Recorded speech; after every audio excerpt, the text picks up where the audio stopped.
autonomiya ni Uwang Ahadas. Pinarangalan ng National Commission for Culture and the Arts dito sa Lamitan City, Basilan Province ang pumanaw na yakan maestro musikero na si Uwang Ahadas sa kanyang husay at galing at kontribusyon sa sining ng bansa at sa paghubog ng mga batang yakan na yakapin ang kultura at mahalin ito.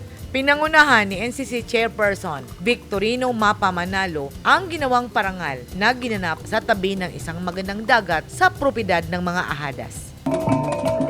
Kinilala ng NCCA ang galing ni Apo Ahadas sa kanyang paggamit ng kintangan para isulong ang huni at musika ng tribong yakan at sa kanyang paghubog sa mga batang yakan sa paggamit at pagmahal at pagsulong ng kanilang kultura. Hindi naging hadlang kay Apo Ahadas ang kanyang edad. Kahit noong mga panahon na hirap na siyang makakita, itinuro pa rin niya sa mga batang yakan ang kanyang eksperto sa paggamit ng mga instrumentong yakan. Namatay si Apo Ahadas noong 1 taon.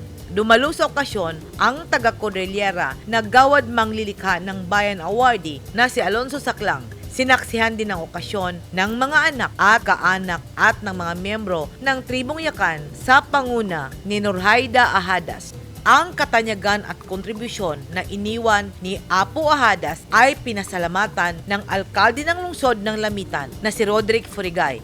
Lamitan City is blessed and grateful for the life he has dedicated to the heralding and the unique charm of Yakan music and telling the world of the story of the Yakan people through his music reflecting indigenous practices.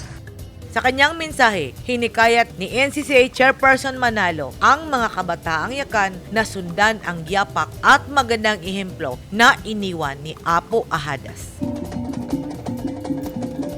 Edith Caduayan, News 10 Philippines. Stay safe!